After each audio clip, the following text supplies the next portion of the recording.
ശരിക്കും ഉപ്പ് കൂടുതൽ കഴിച്ചാൽ ദാറ്റ് ഈസ് ഇപ്പം ഈ ഇങ്ങനെ റെയറായിട്ട് കേൾക്കുമല്ലോ ഈ കടലിലൊക്കെ അകപ്പെട്ടു പോകുന്ന ആൾക്കാർക്ക് പിന്നെ വെള്ളം കുടിക്കാൻ വേറെ മാർഗ്ഗമില്ലാത്തതുകൊണ്ട് കടൽ വെള്ളം കുടിച്ചു കഴിഞ്ഞാൽ അവരുടെ മൈൻഡ് തന്നെ തെറ്റിപ്പോകുന്നു.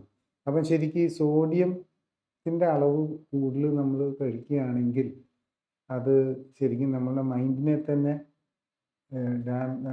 എഫക്റ്റ് ചെയ്യും എന്ന് പറയുന്നത് അത് എത്രമാത്രം ശരിയാണ്. അത് ആക്ച്വലി ഈ ഉപ്പ് കൂടുതൽ കഴിക്കുന്ന നമ്മൾ ഈ ഫുഡ്സിലൊക്കെ ഉപ്പ് കൂടുതൽ വരുന്നുണ്ടല്ലോ, ഈ പ്രോസസ്ഡ് ഫുഡ്സിൽ. പക്ഷെ നമ്മൾ അറിയുന്നില്ല എന്തോരം ഉപ്പുണ്ട്. ഡെഫിനിറ്റ്ലി. കാരണം സോഡിയം നമ്മളുടെ കൂടിക്കഴിഞ്ഞു കഴിഞ്ഞാൽ നമ്മളുടെ മാനസിക നില തെറ്റും.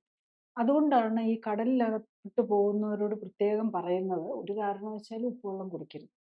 അപ്പോൾ എനിക്ക് തോന്നുന്നത് അവരുടെ പ്രോട്ടോക്കോൾ ഈ മറൈൻ ആൾക്കാരുടെ പ്രോട്ടോക്കോളിൽ ഉണ്ടെന്നാണ് എനിക്ക് തോന്നുന്നത്. I am not sure about it. പക്ഷേ ജനറലി ഉപ്പിൻ്റെ അളവ് കൂടിക്കഴിഞ്ഞു കഴിഞ്ഞാൽ നമ്മുടെ മാനസിക നില തെറ്റും. ഉപ്പ് ഒരു ടോക്സിനാണ്. ഈവൻ വെള്ളം കൂടുതലായി കഴിഞ്ഞാൽ അതും ടോക്സിനാണ്. ഉപ്പ് കൂടിക്കഴിഞ്ഞാൽ ടോക്സിനാണ്.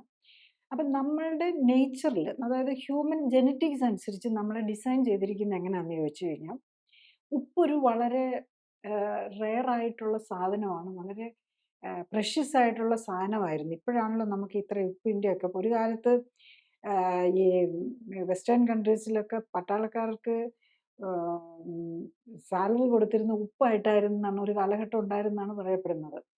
അപ്പം അത്ര വാല്യുബിൾ സാധനമായിരുന്നു. അത് സ്വർണം പോലെ വാല്യുബിൾ ആയിരുന്നു ഉപ്പ്.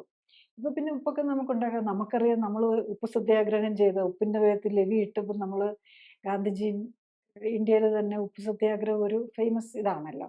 സോ ഉപ്പ് അത്ര ഇമ്പോർട്ടൻ്റ് ആണ്.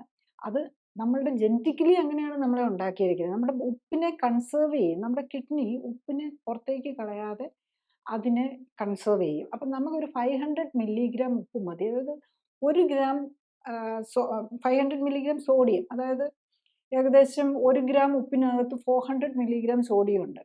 അപ്പം അത്രയും കൊണ്ട് ഹ്യൂമന് ജീവിക്കാം. പക്ഷെ പൊട്ടാസ്യം അങ്ങനെയല്ല. പൊട്ടാസ്യത്തിനെ നമ്മൾ കൺസേർവ് ചെയ്യാൻ നമുക്ക് ബോഡിക്ക് ഇതില്ല. അത് തന്നെ കിഡ്നി പുറത്തേക്ക് വിടും. കാരണം എന്താണെന്ന് ചോദിച്ചാൽ നമ്മുടെ സാധാരണ അവൈലബിൾ ഫുഡിൽ ഇഷ്ടംപോലെ പൊട്ടാസ്യം ഉണ്ട്. അപ്പം പൊട്ടാസ്യത്തിനെ സേവ് ചെയ്ത് അകത്തേക്ക് വെക്കാൻ നോക്കിയാൽ പൊട്ടാസ്യം പൊക്കോട്ടെ, സോഡിയത്തിനെ സെർവ് ചെയ്ത് വെക്കണമെന്നാണ്. നമ്മൾ കഴിക്കുന്ന എന്ത് വെജിറ്റബിൾസിലും ഫ്രൂട്ട്സിലും ഇലക്കറികളിലും എല്ലാം ഇഷ്ടംപോലെ പൊട്ടാസ്യം ഉണ്ട്. അതുകൊണ്ട് അങ്ങനെ അതേസമയത്ത് നമ്മുടെ ഫുഡിനകത്തൊന്നും തന്നെ നാച്ചുറൽ ഫുഡിനകത്തൊന്നും തന്നെ സോഡിയം അധികം ഇല്ല. അപ്പം അതുകൊണ്ടാണ് സോഡിയം ഇത്ര പ്രഷ്യസ് ആകുന്നത്.